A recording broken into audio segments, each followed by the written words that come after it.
যা পাবো ভিডিও করেন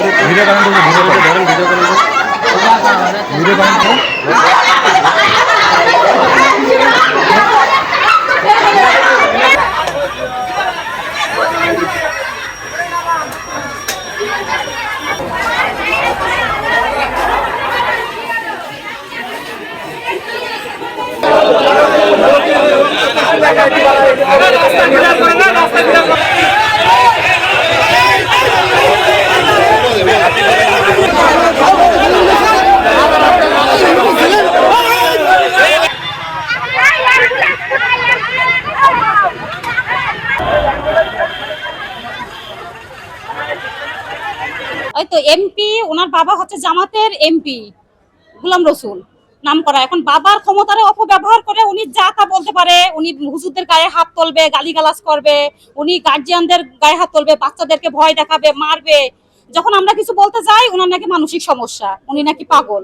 কিন্তু আসলে এগুলার কিচ্ছু না, বাবার ক্ষমতারে অপব্যবহার করে ওনারা যা তা করে বেলাচ্ছে।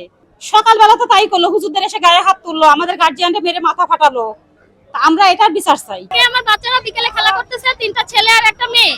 খেলা করার পরে ওই এমপির মেয়ে নিচে নেমে এসেছে পার্সেল নেওয়ার জন্য। নেওয়ার পরে দেখতেছে যে রুমের বন্ধ, লাইট বন্ধ। তখন ওই আমার বাচ্চাকে ডেকে এনেছে, এনে বাসায় তোরা এখানে কি করছিস বললে আরেকটা 2টা ছেলে দৌড় মেরেছে, আমার বাচ্চার একটা মেয়ে আছে।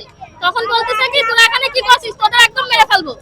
এবার হুস্তা করেছে আর চিল্লাছে, অনেক জোরে জোরে চিল্লাছে, ধরে মেরে ফেলবো, এখান থেকে বেরো, এখান থেকে বেরো। তাই বলে এবার ছবি তুলে রেখেছে, কথা তোর এই ছবিতে খারাপ কথা লিখবো, লিখাই ছবি ছেড়ে তো বাদ করে মেরে ফেলবো।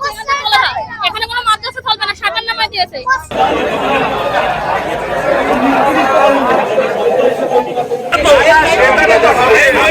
থাকতে পারবে না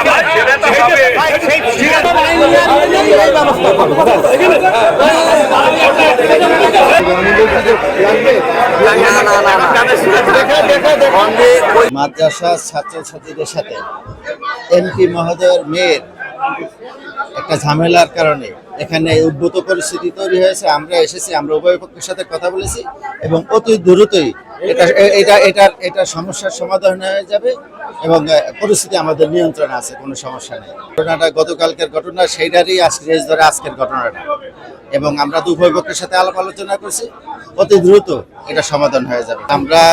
আমরা কারো অভিযোগ সাপেক্ষে তদন্তপূর্বক আমরা যথাযথ আইনি প্রক্রিয়া অবলম্বন করব।